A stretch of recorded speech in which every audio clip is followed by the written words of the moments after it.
ఆ అమ్మాయి పాట పాడితే ఈ సాంగ్ ఈ ఆల్బమ్కి హైలైట్ అవుతుంది. నాకు మాత్రం ఈ ఆల్బమే ఆఖరిది అయిపోద్దేమో అనిపిస్తుందండి.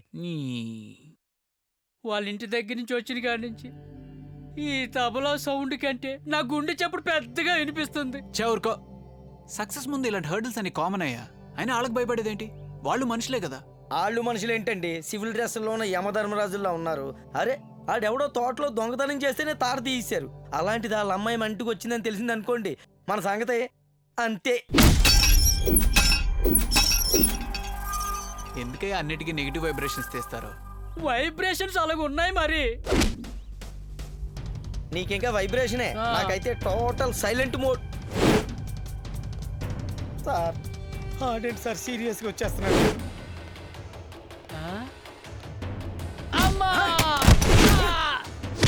ఏంట్రా వెళ్ళిపోండ్రా అంటే నాకు కాబోయే పిల్లలతో పాటలు పాడిస్తారా? సార్ పాటలు పాడడం తప్పేం కాదు సార్. మీ గౌరవం తగ్గిపోదు సార్. ఏంట్రా నీతులు చెప్తున్నావు? సార్ ఇక్కడి నుంచి వెళ్ళిపోతాం సార్. అయ్యో సార్ ప్లీజ్ అన్నేం చేయకండి సార్. ప్లీజ్ రాయ్, సాయంత్రం లోపు ఇక్కడి నుంచి వెళ్ళిపోలేదనుకో ప్రాణాలతో పాతేస్తా.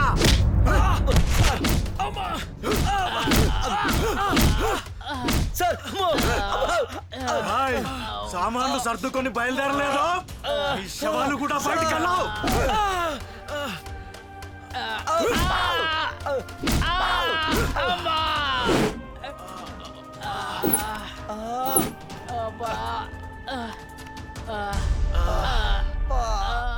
అయ్యో సార్ నేను ముందే చెప్పారు కదా సార్, మనం ఉప్పెనికి ఎదురెళ్తున్నామని. సార్ మనకు ఆ అమ్మాయి పాట వద్దు, మనం ఇక్కడ ఉండవద్దు, వెళ్ళిపోదాం సార్. మనం వెళ్ళిపోదాం సార్. అవును సార్, మనం బ్యాగులు సర్దుకుని వెళ్ళిపోదాం సార్. సార్ మన టైం బాగుంది కాబట్టి మనం ఇంకా బతికి ఉన్నాం సార్, లేకపోతే మన ఇక్కడే చంపేసేవారు సార్. పదండి సార్, బయలుదేరి వెళ్ళిపోదాం. లేదు అశోక్, ఆనందిని పాట పాడడానికి మనతో పాటే వస్తుంది. తను తీసుకుని వెళ్దాం.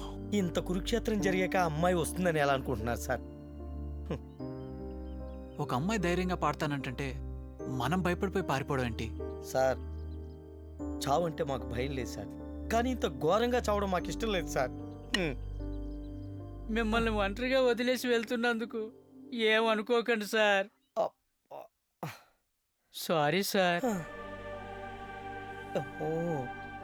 ఏం కుట్టాడ్రా అబ్బా.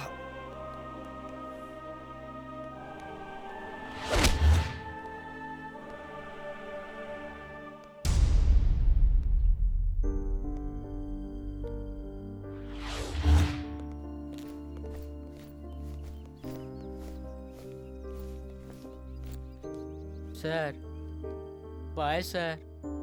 వస్తాం సార్.